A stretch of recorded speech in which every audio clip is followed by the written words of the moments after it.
just go back and forth. Okay. Say when. In 3, 2, 1.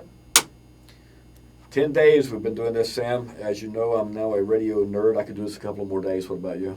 Absolutely. This has been nothing but a great experience. I could totally do this for a couple more days. Did the Radio Talent Institute reinforce what you were thinking about radio and what you want to do, or did it open your eyes to other opportunities? A mixture of both, really. It definitely made it concrete that I think I should definitely be in this industry. It kind of highlighted on some type of talents that I had, but it also brought awareness to other areas of the industry that I had thought of but never really thought, oh, maybe that's for me. Or it gave me more respect to other parts of the industry where even though I won't go into that part of it, it made me respect those who will a lot more. What was your favorite one or two things about the Radio Talent Institute? Probably hard to decide, but what were they? Yeah, absolutely. Definitely going to Charlotte. I have no interest in sports broadcasting, but there's so much more respect to sports broadcasters. So what they do is absolutely amazing, what they get to see every day. And that was just so much fun going to the Speedway and then going to the Panthers Stadium and just kind of having a field trip. So it was hard work, but it was kind of like a break, and it's kind of a little bit of the classrooms type setting. And I really enjoyed the professional DJs like Rozak and Maney who stopped by to kind of give me feedback and critique my air checks. So it was definitely interesting, and each one of them gave me different critiques and different feedback for me to work on. So I think that was really important. So I really enjoyed that.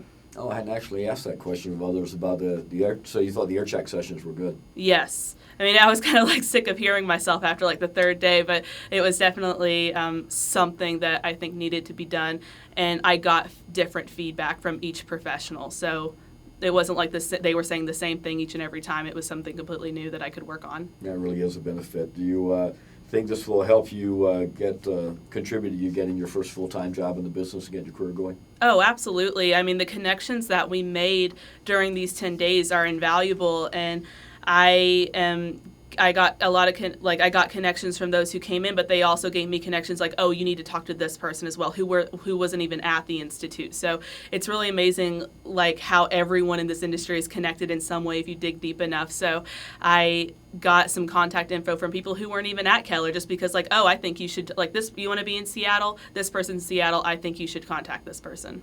Great. Would you recommend the Radio Talent Institute to other students? And if yes, what would you say to them?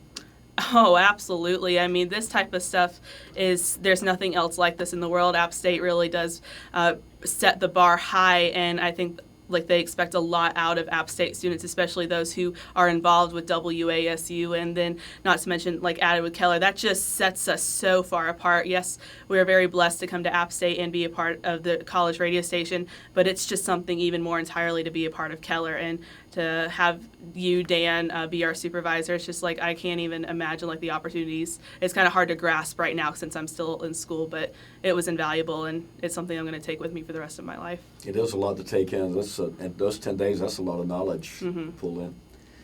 Any final comments you'd like to add about anything? Yes, just anyone who's even considering getting into the world of broadcasting, if you think you have that talent or that drive.